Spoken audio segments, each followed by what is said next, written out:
napansin ko po talaga, there were about 12 or 13 pages, the 8 blanks. I need to know, sino yung nag-fill up? Hindi po ako nakapagtanong, Mr. President. A battalion of my colleagues prevented me from asking questions. Those things should not happen in the 2026 budget.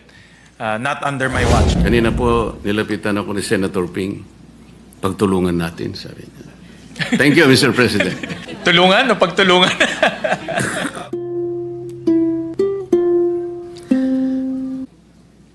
Mr. President, the senators are national representatives, our people. The House of Representatives is comprised of more than 300 district representatives and party lists. They too are elected representatives of our people. In this concurrent resolution, we are admitting, although impliedly, that our mandate of safeguarding the people's money needs people's participation. Parang hindi kompleto. Ba't kailangan pa naming tulungan kayo? You were there, you were elected. Baka isipin sa atin ng tao yan, Mr. President. Nandiyan na nga kayo eh. Now you are making a concurrent resolution. It is as if that you cannot do your job fully. Hindi naman sa ayaw naming tulungan kayo. We are always ready to help you. The people are also interested in guarding the people's money. Pero saan ba kami talaga makakatulong sa inyo? Pagdating sa... Kasi po, ako po bilang isang naging congressman, Mr. President, may access na po ako sa information. Like, bago po ako mag-graduate sa House, ito pong pinakahuling budget, 2025 budget. Mr. President, when we were already on the first day of plenary debates, alam po ninyo, yung unang subject matter sa first day on plenary debates, ito po yung general principles. Wala pa pong agencies, Mr. President. I was about to ask some questions on the parameters set out by our national economic cluster. Hindi po ako nakapagtanong, Mr. President.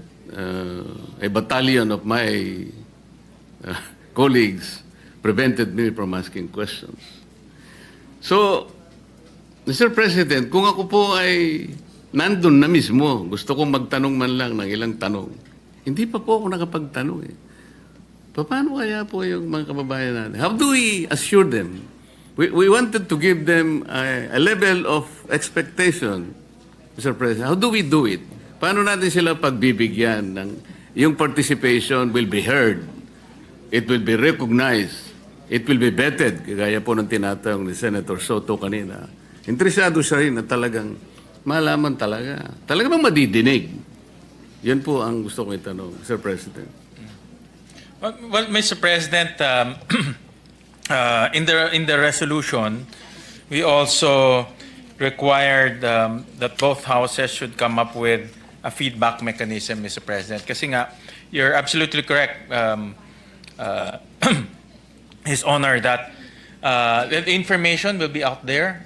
People will be encouraged to look at the different details of the of our budget, and they will do their own analysis, but they have no way of reaching out to the senators. They have no way of reaching out to their representatives. There's no way for them to send their feedbacks. So that's why in this resolution, we also included a platform through their websites that people can now send their feedbacks, Mr. President. So it comes full circle. The information is there, but we also receive information. So that is the concept, Mr. President, that we are envisioning. That will be going back to my original question, Mr. President. Kasi sasabihin sa akin nung public, Ano ba yung pwede kong gawin na hindi mo pwedeng gawin? Nandiyan ka eh. Nakabantay ka nga dyan eh. Ang gusto kong malaman, sabi niya, Mr. President, yung hindi mo kayang gawin, kami nang gagawa. Yun ang exactly na gusto ko sana malaman kasi yung tao po naghihintay. Gusto rin nilang tumulong siguro, bakit naman hindi? But what are those things? What are those information that they themselves should access that we cannot do?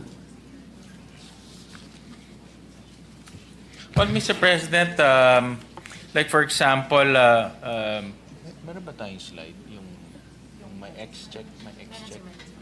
Can you flash it? Mr. President, I'll flash a slide, no? And when we were doing the analysis of the process, we found out that only the NEP and the GAA is publicly available through the website, Mr. President. So if you are, let's say, a budget analyst, no? You want to analyze the budget, ito, Mr. President, only the NEP and the GAA is available in the internet. All the rest of the documents in between are not available. So if you want to analyze the budget, especially the movements, it's very difficult for analysts to track the movements because those information is not available in their website. So yun yung gagawin natin available, Mr. President. That the movement in the budget, especially critical documents, will be uploaded as mandated by the two houses, Mr. President. And each of the senators of this republic, Mr. President, is in a position to secure the assistance of a budget analyst. Not necessarily, Mr. President. People expect us to know the basic of the budget process and budget analysis. Of course, not all of us come from the same background, but the public expect us to know at least the basics, Mr. President. That is the point, Mr. President. Ako po, dahil neophyte ako, I would expect a lot of assistance from my staff, mga kaibigan po namin na makakatulong sa pag-a-analyze ng budget. Importante Correct, po Mr. kasi President. ito. So sasabihin sa akin nung mga kabarangay ko halimbawa, which constitute a small portion of the public, bakit mo pa kailangan itong mga barangay mo? Meron kang mga staff na doon na mag-a-analyze dyan, matutulungan ka. Siguro hindi na kami kailangan sapagkat kami napakarami rin naming problema. Tsaka mas meron kayong paraan at saka kayo may mga tao din kayo na talagang tutulong sa inyo. Parang sa kanila ay kalabisan na. Parang hindi kami masyadong makakatulong dahil sa kayo naman ay merong karanasan at kung wala naman ay talagang maraming tutulong din sa inyo para pagtulong-tulungan yung pag-a-analyze ng budget without the people themselves. Except, for example, in other instances like the academe, talaga naman pong nakakatulong yan. Yes. At talagang nandyan naman po sila talaga. Yes. Not necessarily the general public. Yes. Ano po? Tama, Mr. President. In fact, typically, even here in the Senate, we engage the academe quite often, especially those who are involved in, let's say, public governance or political science. Parte ho yan ng kanilang mga aralin, Mr. President. So, in other words, we can also tap the academe to help analyze the budget. The budget is it's a very complex document and ang dami hong detalye. So if we can engage the academe to also participate in the analysis and help give us fruitful recommendations that can form part of our process, Mr. President. Yun pong 2025 budget, Mr. President, gusto ko po sanang gawing isang halimbawa ito. Nung matapos po yung BICAM, ako po ay member pa ng House of Representatives. Natanggap ko po yung BICAM report. Kung hindi po ako nagkakamali, mga December 6 po yun, 2025, but about 6:35 in the evening. So napakakapal po yun, siguro about 400 pages, if I'm not mistaken. I tried my best na sundan po talaga, pero given the limited time, kasi masyado nang sigido po yun eh. Ang napagtunan ko na lamang po ng pansin, yung pinakahuli, Mr. President, I'm referring to the special provision in the BICAM report. Napansin ko po talaga, there were about 12 or 13 pages containing about 28 blanks.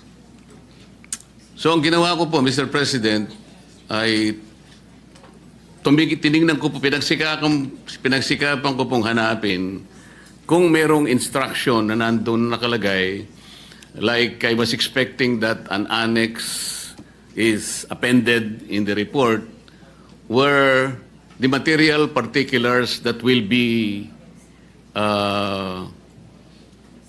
accomplished to fill up the blanks, the instruction to fill each and every blank in every page, sana nandoon yung, for example, on page 22 halimbawa, this is supposed to be the figure that will be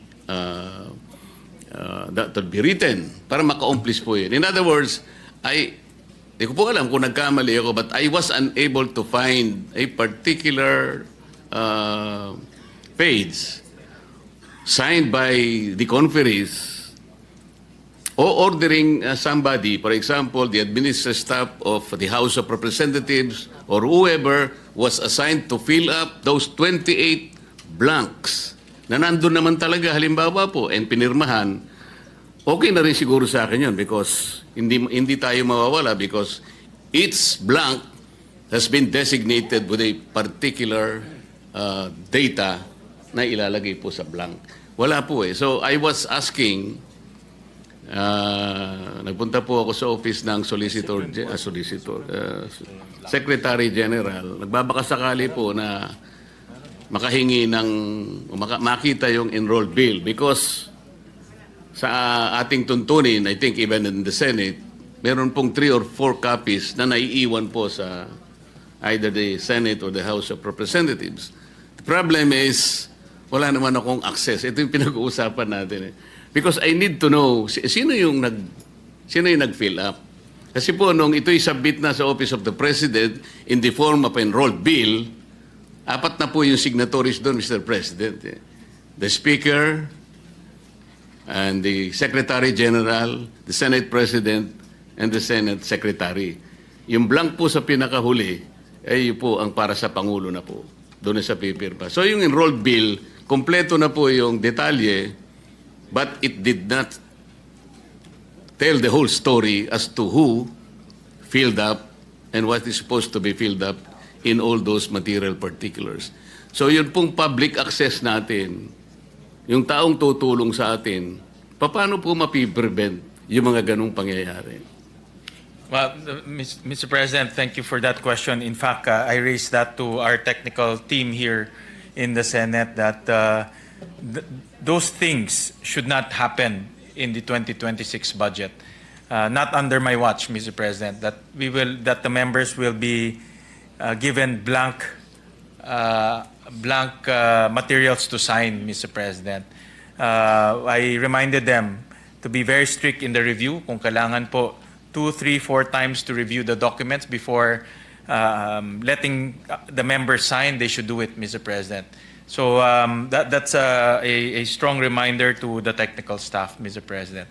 So I know that narinig ko rin yan, Mr. President, during the last budget season, Mr. President. I'm not very sure on the details, Mr. President. Personally, I didn't see any blank items, at least sa akin, Mr. President. But since that is an issue that came out, so I reminded our technical staff to be very detailed in scrutinizing the budget materials, Mr. President, especially the ones we will be signing, Mr. President. Thank you for your assurance, Mr. President. Kanina po, nilapitan ako ni Senator Ping. Pagtulungan natin, sabi niya. Thank you, Mr. President. Tulungan o pagtulungan? Thank you, Senator Marcoleta. Thank you, Majority Mr. Leader.